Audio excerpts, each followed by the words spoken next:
Hello everyone, it's me, Damani, back again with another video. But before we get into this video, make sure you like, subscribe, and share this video. And don't forget to turn your notifications on so you don't miss the next video.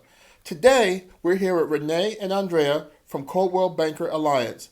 And they're going to be telling us about how they got into business, how they're coping during COVID, and what drives them to the success they have today. I'm Andrea. Okay, and tell us, how did you get started? You want to take this one on? Sure, we got started in real estate before we even knew we were into real estate. We went to Lucerna High School here in Whittier, and we used to ditch school, funny enough, when we were seniors, and we would go look at open houses during school time.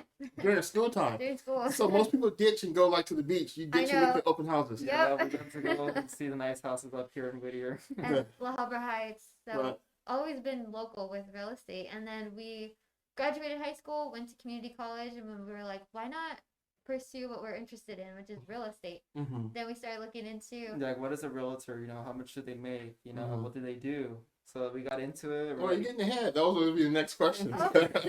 So we're just like, okay, you know, we'll jump into this actually. You know, Okay. Like as a backup plan. Because Okay. we're already going to community college. You know, we're doing our thing. Okay. We had our part-time jobs, but full-time Mhm. jobs actually too. Mhm. So after we did that for a year and a half, almost 2 years, we're like, you know, let's just cut it. Let's just jump into plan B, you know, just do real estate because we want to do this full-time for the rest of our lives pretty much. Okay.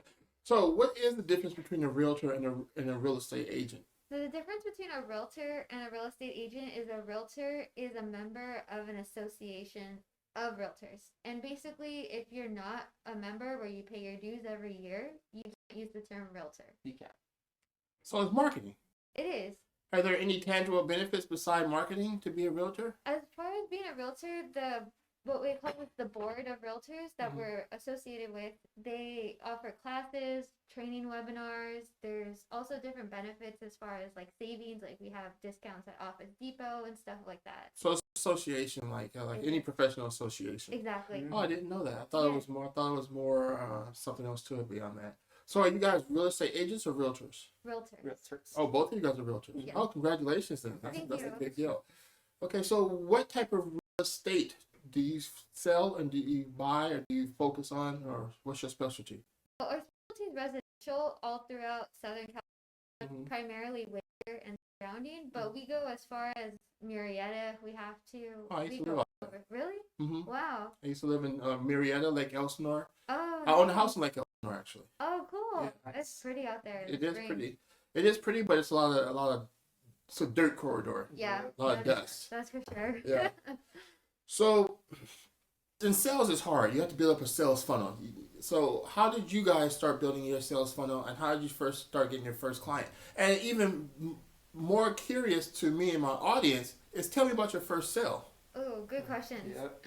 So I think we really started building our database with our friends, our family, our sphere, but also we would door knock a lot, which is basically knocking on doors, Mhm. introducing ourselves Mhm. as far as realtors in the neighborhood. And see if you want to sell or buy in the next 30, 60 days. Mhm. So that's what we first did when we first got into the business. And pre-COVID, obviously, we were able to do open houses. So Mhm. that's how we picked up our first client, was a buyer at an open house in Whittier. Mm. Because that's all we did was open houses every weekend. Every weekend, every day we did open houses. Just to Mhm. get the hang of things and just communicating better with buyers and sellers and all that.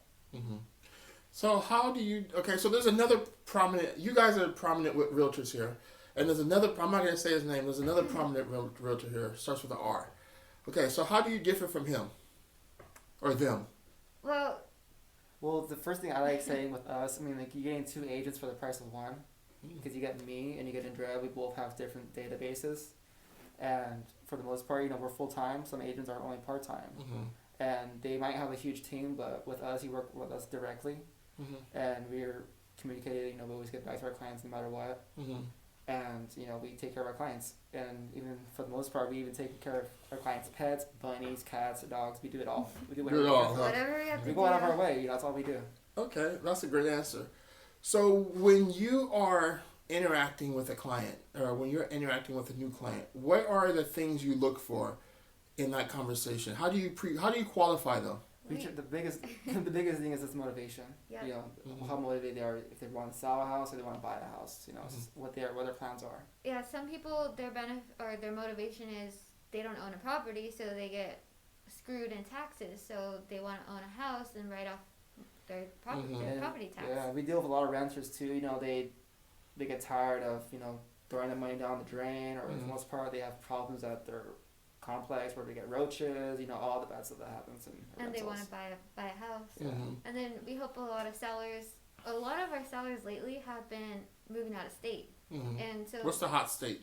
Utah, Oregon. Arizona. Arizona. I moved to Arizona. I bought a house in Arizona. Oh, wow. Lived there for 4 years. Oh my god. Yeah, right down the street from the biosphere. You know the biosphere No, in Arizona? what city is it? It's in Catalina. Oh, okay. Catalina. It's 17 miles north of Tucson. Wow. Yeah. So that was Cool. a nice area. Okay. For the first time buyer, Uh-huh. what do they need to know? They need to know that once they're pre-approved, they can't be spending a bunch of money like on motorcycles, buying new cars. TV, washer, dryer. That's the number one rule you don't want to do. Yes. Spend the You don't money. want to buy a lot of things that are going to be on your credit Mhm. because when you get pre-approved, you have what they call your debt to income ratio, Mhm. and it doesn't want to be too tight. You want to have a lot. You don't want to have a lot of debt. Can you explain what a debt to income ratio is for Sure. for some people who don't know? Yeah, so debt to income ratio is the loan officer who pre-qualifies you looks at your monthly debt and your monthly income, and then usually you want to stay between 55% income to 45% debt, and if you're within those means, you're pretty much good to go for a loan. Mhm. If you're not, you're gonna have to pay off some debt Mhm. in order to have the income balance out. Now I know all debt is not the same. So what Right. debt doesn't count to debt to income ratio? Debt as far as what is it like hospital? For example, if I owe a credit card, American Uh-huh. Express, that debt counts. Yes. Do student loans count? Yes. Medical bills count? No, Your they child's count. don't. Child support counts. Child support counts as debt? Yes. Yep. Okay, but medical bills don't. Medical bills, no. Is there anything else that does? That's the only thing that stands out. No. When you are talking to a client and you sense that the motivation is not there, even though they say that the motivation is there, how do you handle that situation? And how do you overcome objections? And what's your number one objection in this industry? Oh, the number one objection, man. There's a couple number ones because Okay. we hear a few, but I would say one of the main ones is I'm not in a rush Okay. or time doesn't matter. Right. And then another one would be I have an agent who's in my family, or I know somebody who's an agent, or what else would you say is an objection we hear? I mean, those are the most two solid ones that you really. That's what we hear almost all the time. Mhm. And we do a lot of role playing and script reading in order to practice. overcome. Yeah, we have to Yeah. practice how to overcome objections. You ever find yourself driving down the road having a conversation with yourself, overcoming objections? Yeah. So that's why it's good with us because we're a partnership because we role play with each other all the time and that we give back information. Okay, you guys she said this, we should do this, say this. We always work around with each other. Okay, so I'm gonna give an objection, and I want to hear your. I'm gonna give an objection, and I want you each to give me and overcome that objection in your own way, though. So you can't say Okay. the same thing. Okay, You so go first. okay, so I'm just looking because I'm getting an inherency in 6 months. Oh, okay. So you're looking. So you already know what you want. Yes, Oh, okay. Have you seen anything at all lately? yes. Oh, okay. That's great. So in 6 months. So within the 6 months, what needs to happen? Bingo. That was what I was looking for. Because I teach sales as well, Yeah. so it's something I've done pretty much my So I whole want life. to build a report with you and Yeah, your motivation yeah. and all that. Are you good at building reports? Like Yeah. finding that common ground? Because you only got like 6 seconds. Yeah. Okay. And what about you? What about you, Andrea? I'm gonna give you a different objection. Okay. The backyard is not big enough. It's not big enough. What are you looking for? How big? I'm looking to be able to put a dog and a swing set back there. Okay, we could find something. But I like the house. You do. Well, would you consider, balancing out the backyard that's a little bit small for the house that you really like? Or do you want to continue looking and possibly not find the same house but a bigger yard? Oh, I'm sold. That's a really good answer. Because it's good. It's a good answer because it allows it puts the onus of that decision back on them, and you're not the bad person anymore. Yes. Yes. Not at all. Yeah. That's pretty good. Okay, so do you guys have any questions for me? Because I don't know if you know my background at all. No, we really don't know too much. Just Oh, I'm sorry. I should have led with that. no, it's okay. Well, okay. So I'm an MBA. Okay, so I'm a business consultant. So my whole career has been spent, except working for Fortune 500s or other big companies. I go between entrepreneurship and working for companies. The reason being is when you're an entrepreneur, people can question what you've done. But if you bookmark it with working for a Fortune 500 or a large company, everything beyond that date is set in stone. They can never take it from you. So if I said I was an entrepreneur 30 years and I got hired at Verizon Wireless, that 30 years is set in stone. You can never take that from me. That's my experience. Does that make sense? Yeah. So that being said, I've been a business consultant.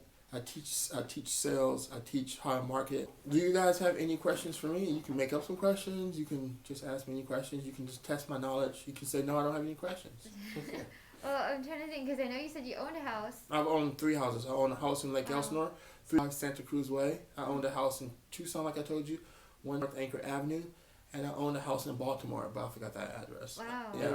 You said you might want to purchase something in 3 years? About 3 years. I've been doing it since I was 7. Oh my god. Oh, speaking of which, I'm going to need a picture of you guys before I go. For sure. Okay. Yeah. Let someone else do it. Yeah, exactly. So do you have any questions for me? Yeah. So you started photography when you were 7. Did somebody teach you, or did you just strike up an interest? And No, it's a good question. My father was a photographer, wow. and he was a photographer since before I was born. So I remember I'm sure I took my first picture before I was 7, but I remember taking my first choreographed picture at 7. Oh my gosh. So yeah, that's where I did then, and I've been a photographer my whole. So my last question is, how are you coping with COVID? How has COVID impacted your business, and what do you expect going further to in dealing with COVID? How do you expect your business to be impacted further along the line by COVID? Wow. Well, it's almost been a year now that COVID's been affecting real estate. Mm-hmm. And to tell you the truth, we've been nonstop since the March 13th last year. We had a handful of listings last year where sellers just had to sell, and life goes on and buyers have to buy houses. So COVID didn't stop real estate. I think it just made everybody more aware. Mm-hmm. And now going forward, everybody's just a lot more safe. There are a few more contracts that we have to incorporate when we show houses or when we sell houses. Mm-hmm. But I think it's probably going to stay like this for a while, where we have masks. We don't have open houses for a couple more months, I would say. But you can have digital open houses, right? Yes. Yeah, everything's all virtual right now, Uh-huh. Just keep positive. That's how we kind of went through all this and, passed it pretty much. Are you guys homeowners? Not yet. We're going to be. Yeah, we're going to Okay. buy some income property this year. Oh, congratulations! Thank you. So, what is going to be your process for that? Right now? As a couple and as we never even introduced you as a couple. Oh. But as a couple and as realtors, what is going to be your process for buying income? And are you going to follow the same advice that you give your own clients? So yes, the first thing we do is, we save every check that we get. We save every piece of penny that we have. Mm-hmm. And then, just keep everything. Thank God we're not in debt or anything like that. So, and we're on the search for it. So We just have a lot in savings and just keeping it there, pretending like it's not really there. Mm-hmm. And they're It's just, invisible. exactly. and we just look at the bigger picture of everything. Like you don't want to just because you have some cash, you don't want to spend it on like a car or any shenanigans you want to buy. You just want to look at the bigger picture of your life. That's Where what do you guys live then? I mean, how do you support yourself? Well, thankfully our parents let us live at home. Oh, okay. And, we pay very minimal rent, which has been so helpful as far as savings, because if it wasn't for that, we would be a few years behind. Right. Because I was going to say, if you're doing that, because I bought my first house wasn't 24, it was 29. I bought my first house. Wow, that's really young. That was the still. Lake Elsinore house. Wow. Yeah. So that's good that your parents are understanding and supportive like that. Thank Yeah, God. they- Thank God. In the beginning, though, I have to say my mom is really nervous because we were only 20 when we got our real estate license. Yeah, and we just We literally the next day after in school, Mm-hmm. we just came home, quit our jobs on the phone. We quit college. We just jumped out and got our licenses. So that's how we did it. So our parents were kind of Really? freaked out, like, what the hell are you guys doing? Go for it, right? That's what that's Do or what we did. die. Yeah, do or die. We literally dropped everything, have the money that we had from our jobs, and just went for it. And Dove look where into we're it. at now. So have you guys? What's going to have to happen for you guys to start your own firm? So we're in the process of getting our broker's license. So you need to have a broker license Okay. to have your own brokerage. Okay. I think it's gonna probably be this year when we get it, when we Mhm. pass the test. But I think we'll probably stay under Coldwell Banker probably for Just because this a good office amount of time. takes care of us all the time. You know, we love our boss. He's here every day with us. You know, we have all the education here, and we pretty much have a whole team here. It's not just us. Right. That's why we're going to be sticking it for a while. Right. You can do both though. Yeah. You can like do this for real estate and do like commercial or something on your own just to start building that business. Yeah. So that's my advice. I'm giving you advice. No, but I was gonna say if you do this for one branch, then you can start your own brokerage and start building that, and then it'll be a seamless transition when you're ready to go. It's not like Right. starting over. Exactly. Instead of starting over. Mhm. That's the Because goal. starting over is a kiss of death. It is, right? Yeah, it's It's- horrible. It's hard to keep that momentum going, you know. Yeah. Well, I understand. I agree. Like, especially being partners now, what is your work-life balance like, and how do you manage your work-life balance? I think, well, we've been together for 8 years, and I think being together for 4 years prior to being in real estate. 16? Yeah, 15. 16. Since we're Wow. 16.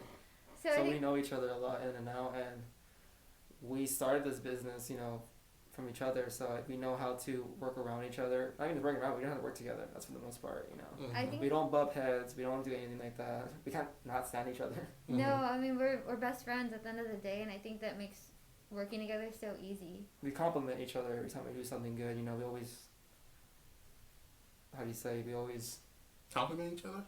we do compliment each other, and, you know, just high five each other. You Just know? support each other. Can we get a high five right now? Support each Do other it. all day, all day, all night long. Oh, that's great. All right, well, I guess that's all my questions. So, Rene, as an entrepreneur, what advice can you give to a new entrepreneur or someone looking to get into real estate? Have a plan, know what you want to do, and don't stop and go for it. Just give it your all and set your goals and set them high, and you'll achieve them. Follow your dreams honestly, because you know you can do it. Even how difficult you can see it is, you just gotta keep doing it. Go for it. Go straight And for it. block out the haters. There's always a It's haters. all about you. Whatever you want to do in your life, you know, you stick to it. You don't let all the BS go around you. As they say, ignore the comment section. Yeah, Exactly, yeah. exactly. All right. And is there anything else that I didn't cover? I think that was pretty spot on. If people want to get in touch with you, how do they reach you? There's many ways you can reach us. Yeah, we're big on social media, so Instagram is usually our easiest. It's at Rene Andrea Realty, or you can give us a call. And usually Rene's phone is the best number to call. We have that on most of our marketing. 562-322-7956.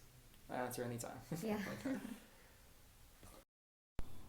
Thanks for watching, everyone. If you like this video, please remember to smash that like button, subscribe, and turn the notifications on so that you don't miss any episode of Doing It with the Money.